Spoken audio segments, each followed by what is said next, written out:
आप देखिए, राम नाम की जयकार है और सामने सरयू नदी बह रही है। पूरे विश्व में गर्व की बात है। पहुंचे हैं वो सरयू घाट है। यहाँ का क्या इतिहास? धरोहर पर आप विराजमान होकर अवधपुरी वासी में आप लोग आए हुए 5 सरयू हैं। इनका नाम नेत्रजा भगवान विष्णु के नेत्र से निकली हुई है। जब भगवान राजा रामचंद्र जी वनवास चले गए तब माता सीता ने बालू का रीता का पिंड दान सरयू के ही किनारे में। उसी समय अयोध्या जब बैकुंठ चली गई, 4 बार बैकुंठ गई। 5वें अयोध्यावासी ने कहा जब भगवान नहीं है तो आदिवासी का वासी कौन रहे? TCL न्यूज़ इंडिया, देश के नाम। आप देखिए, राम नाम की जयकार है और सामने सरयू नदी बह रही है। 22 जनवरी 2024 वो हर एक सनातनी के लिए पूरे विश्व में गर्व की बात है। तो आज हम जहां पहुंचे हैं वो सरयू घाट है। यहाँ का क्या इतिहास है, यहाँ पर क्या परंपराएं हैं, क्या सनातन की यहाँ पे खुशबू आती है, वो सारी चीज जानेंगे पंडित जी से। पंडित जी, क्या नाम है? हमारा नाम रवि तिवारी शास्त्री। हम अवधपुरी के वासी हैं।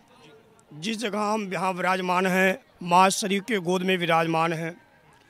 आज हमारा सौभाग्य है जिस जगह धरोहर पर आप विराजमान होकर अवधपुरी वासी में आप लोग आए हुए हैं। ये माँ सरयू हैं। इनका नाम नेत्रजा भगवान विष्णु के नेत्र से निकली हुई हैं।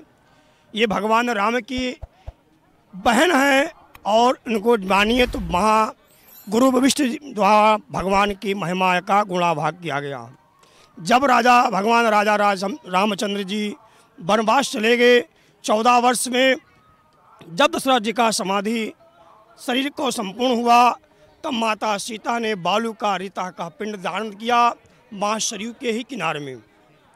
उसी समय अयोध्या जब बैकुंठ चली गई, 4 बार बैकुंठ गई। 5वें अयोध्यावासी ने कहा जब भगवान नहीं है तो आदिवासी का वासी कौन रह जाएगा? आदिवासी वासी ये भी चले गए। 5वें धाम में भगवान कामधेनु द्वारा अयोध्या बसाई गई, जिसे विक्रमादित्य द्वारा अयोध्या बसाए गए। इसे कामधेनु गाय कहा जाता है। कामधेनु जिस प्रकार घर में कन्यादान का पूजन करते हैं, चरण भेटी कह जाते हैं, इसी प्रकार यहाँ गौ का चरण भेटी कहा जाता है। चरण भेटी करने का बहुत बड़ा सौभाग्य है। पग धोवने से जे द्वार पर कीचड़ होता ये नाही, जो घर में स्वाहा स्वाहा आहुति कर्म करावत नाही, वो घर शमशान के ही भांति ताहा सुख संपत्ति आवत नाही। जिस घर में गौ ब्राह्मण बेटी का जमाई का भगवान का चरण न धुला जाए उस घर में वह प्रेत का वास होता है। इसलिए गौ ब्राह्मण बेटी छूछे न करे बेटी। जब गुरु ब्राह्मण बेटी प्रवेश करें और तीर्थ में जाएं, वह तीर्थ का मर्यादा करें। तीर्थ में आने के बाद में सरयू में स्नान करते हैं, दीप दान नहीं करते हैं, गौ का चरण भेटी नहीं करते हैं, वह गौ सरयू के किनारे में वह प्रायश्चित का कर्म होता है। यहाँ सनातन धर्म में माँ 3 लोका या 2 चीज़ बचे हुए हैं। भगवान के राम के ज़माने में माँ सरयू जी हैं और राम के ज़माने में माँ की यहाँ सरयू धरती माता हैं। और ये सनातन धर्म है जो सनातन धर्म का हमारे आज का सौभाग्य है। आज हमारे वंशक में कई पुस्तों ने बलिदान दिया। आज हमारा सौभाग्य, हमारे प्रभु हमारे राम आज अपने महल में होकर आज हमारा सौभाग्य है। ये राम की भूमि है। अच्छा, क्या लगता है? मैं पहले आया अयोध्या में आया, बड़ा दुख लगता था। लोहे की बैरिकेडिंग में जाके और प्रभु श्री राम पंडाल में रहते थे और सुप्रीम कोर्ट का आदेश होता था, तब वो तिरपाल बदलती थी ऊपर वाली, जज आते थे उनके सामने तिरपाल बदलती थी, बड़ा कष्ट होता था। लेकिन आज बहुत बड़ा दिन है। आपको क्या लगता है उस समय और आज में क्या परिवर्तन है? परमात्मा ने एक शिक्षा दिया सभी को। मुगलवासी को हम लोग भूल गए। पहले भगवान राम की झोपड़ी में रहते थे। झोपड़ी का महत्व जो होता है, जो अग्नि का रोटी होता है, बड़ा महत्व देता है, वो मीठा भोजन बनता है। और आज अनेकों प्रकार का शरीर में कष्ट क्यों होने लगा कि हम सारे वस्तुओं को एकत्र करके एक घर में ही इस्तेमाल करने लगे। जैसे एक कोस में जाने के बाद हम लोग शौचालय जाते थे, बाथरूम जाते थे, आज सारी सुविधा हम घर में करने लगे। इसी प्रकार में हमारे शरीर में रोग का अनेकों प्रकार का कष्ट आने लगा।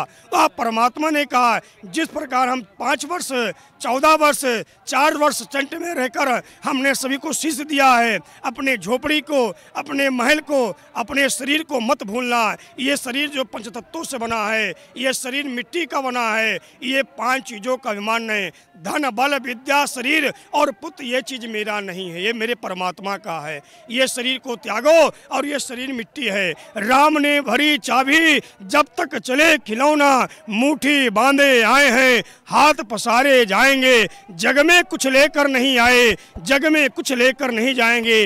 राम के नाम सदा मिश्री, सोवत जागत ना बिसरी। भगवान का कीर्तन जाते उठते उठते बैठते भगवान की भक्ति ही करना चाहिए। वह भगवान संदेश दिए जिस प्रकार हम पंडाल में रहकर, पर्दे में रहकर, झोपड़ी में रहकर जिस प्रकार हमने बिताया है, उसी प्रकार मानुष धन आज अपने महल में जाकर हम आज कच्चे मकान से होकर पक्के मकान में जाकर आज हमारे जीवन धन होकर इसी प्रकार अपने जीवन को धन्यवाद बनाना चाहिए। आज मेरा सौभाग्य है।